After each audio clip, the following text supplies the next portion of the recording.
In terms of transformation, psychospiritual death rebirth on a collective scale as ego death. That is the struggle and drama that accompany vast changes and transformations at the deeper level of psyche, which require a breakdown and death of a prior period that the ego continues to identify with, like with the baby boomer generation, everyone born from 1942 to 1960, 1962, 61, I should say.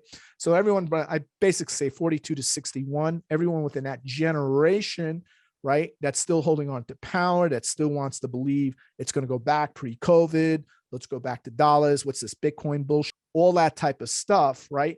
We're seeing now a breakdown, right, where the ego, right, the collective ego, right, and the collective ego is being dominated by the group that has the most power, the most money, the most influence, or has had during the peak period prior to the breakdown. So we're seeing a breakdown, this psychospiritual death breakdown, and it will continue where what we see, a transformation occurs in what one or a group or a population has essentially outgrown, requiring a surrender to transformational processes that in order for a spiritual awakening to occur. So these type of spiritual awakenings often accompany a period of deep personal shift or awakening, causing a radical new set of beliefs, radical new set of values and principles and life structures that result in a real and authentic breakthrough. So this could be a personal breakthrough. It could also be a collective breakthrough, a major life reform. Essentially what we're talking about is an epistemological transformation. An epistemological transformation is really the core of a psychospiritual death rebirth, where it is a radicalization and a destruction and a radical reformulation of one's beliefs, values, and principles and life structures. And this is all happening at a collective level. So the first stage of that collective enlightenment process is ego death and crisis, followed by transformation, which is followed by rebirth and renaissance. That corresponds well to all the different stages of the grieving process. If you look at all the different stages of the grieving process, you can see how it correlates very well with this psychospiritual death rebirth process.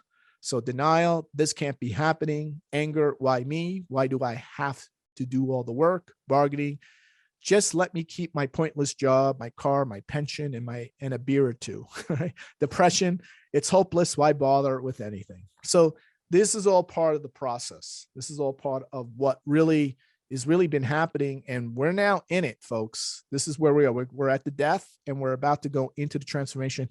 It starts this year. By 2023, 2024, we're in this transformation. So this has been a buildup. The death, right, started in 2008. The global financial crisis, they did not fix anything in the global financial crisis. They fixed nothing, right? They just been patching it over.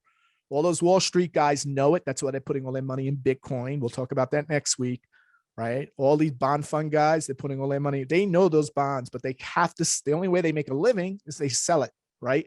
So this is what's going on here, right? They won't tell you that, right? But it's what they won't tell you is what the real news is. What they won't tell you is where the real transformation is occurring before it comes to you.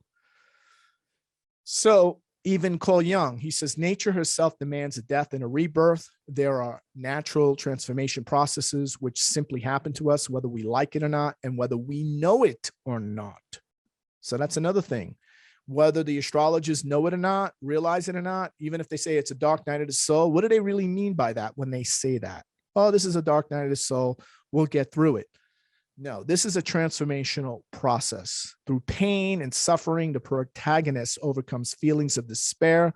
Then either physically or through some level of self-realization, the hero is reborn into something greater. That is part of the rebirth archetype. It's part of the, you just think about the Christ, right? The Christ story, or the story of Adonis or Osiris or Demeter or Mithras or Quetzalcoatl. These are all very similar, right?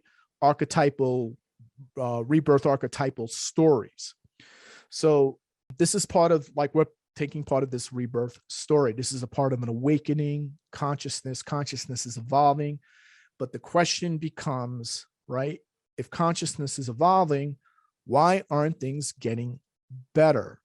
And this is a quote from Gary Lackman. Any new consciousness will emerge first in individuals, and for them, it may be as much a burden as a blessing. They have glimpses of what others do not, and will be driven by needs that others find absurd. They will be what Colin Wilson calls outsiders, people who see too deep and too much, where most others are nearsighted. Until they understand who they are, they will be misfits. But if consciousness has a future, it depends on them. Gary Lackman. So I think that pretty much describes the bifurcation that's happening in society. There are people that see it, they're in it, they see things too deeply and too much, and they're responding and reacting and making life decisions from it, constructive life, because their consciousness is shifting. They are awake. Things seem to be getting worse. So we're seeing a collapse of the old order as a new order is being born. So the collapse of an old order as a new order is being born. And if we look at it in terms of giving birth, we happen to know up until World War I that 1 out of 200 women would die in childbirth, and 1 out of, I believe it was 1 out of 30 children would die in childbirth.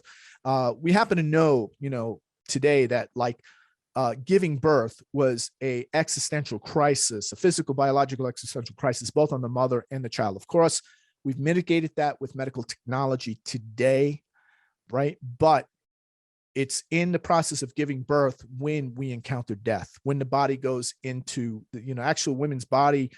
That's why the bodies are designed, women's bodies are designed in giving birth. That's why they can withstand cold, heat, stress better than men, right? That's why they live longer, right? Because their bodies are designed to give birth. Their bodies are designed for the perpetuation of the biological species, right? But in that process, they have all of these resources because they go through, when they give birth, near-death, biological near-death events are happening at the deeper biological level.